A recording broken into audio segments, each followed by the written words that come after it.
Hey, BR Tidwell 55. As far as the response goes,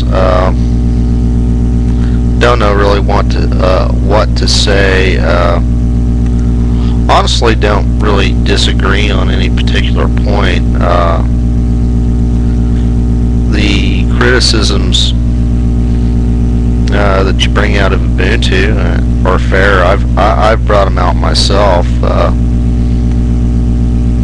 There's just certain things about Ubuntu that you don't get out of the box that you do get out of the box with other distros.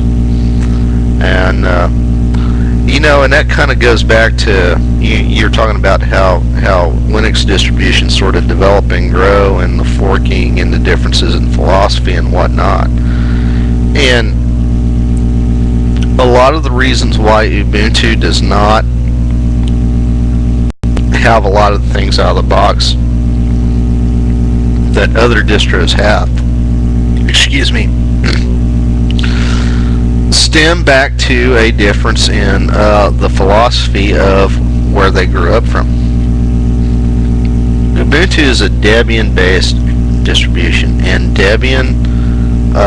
pure Debian distros, or the pure Debian distro is very rooted in the free software philosophy.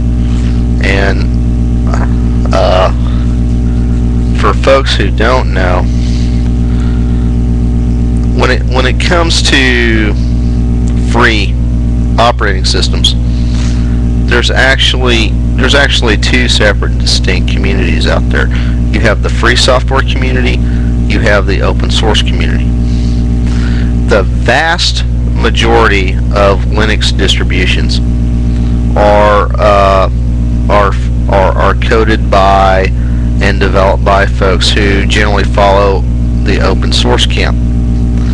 Now, the difference between your open source distros and or between the open source philosophy and the free software philosophy is free software is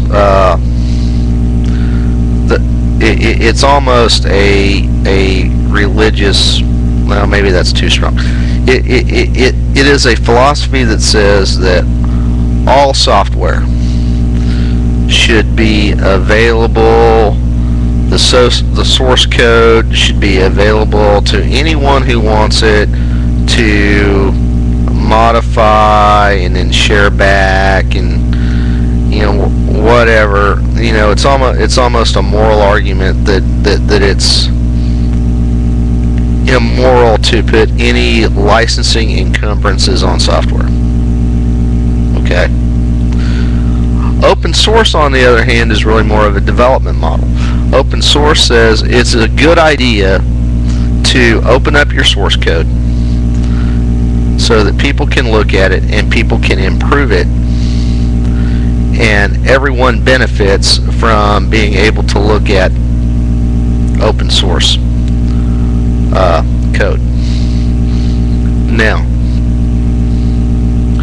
just take for example, and I don't have anything to prove this, this is just my theory, and going back to how distributions develop.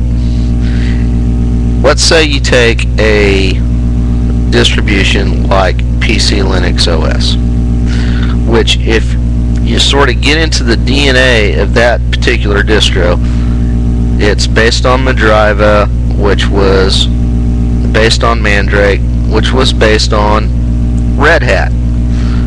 Red Hat was and still is a commercial distribution. Okay, so of course a commercial distribution is going to be more open to allowing software to get into the distro that would have, even though the open source community would still consider it open source, the free software folks over on the other side would say, no, it's not free software and we're not going to mess with it. Okay, go to your Debian-based distributions. Debian, or just pure straight run-of-the-mill Debian is still a software, is still a Linux type distro, or is a Linux distro that has a lot of the free software, the folks from the free software side of the house philosophy built into it. So your Debian type distros aren't going to have so much of the, they're really going to aim more toward a philosophically pure free software definition. Okay, so by and large, so and then you pull that, and then you go downstream to your Ubuntu, which is based on Debian. And a lot of your Ubuntu developers came over from, as Show That Sucks said,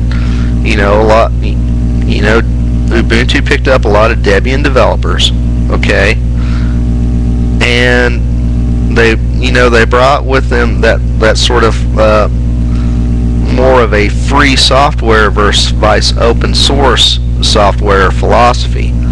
So they shy away from the bits and pieces in that distro that have what might be considered encumbered licensing on it, and it moves away more and more from that as you go further downstream to further derivative distros like Linux Mint, which Linux Mint, you throw Linux Mint on a computer. Here's the difference between, say, Ubuntu and Linux Mint. I'm not going to talk so much about PC Linux OS because my personal exposure to it has been limited. But I've played a lot around with Linux Mint. I've played around a lot with Ubuntu. Linux, you install Ubuntu on a system, and let's say you want to do something as simple as watch a YouTube video. Okay, you're going to have to go to Adobe's website, and you're going to have to download and install the Debian Flash package for Ubuntu,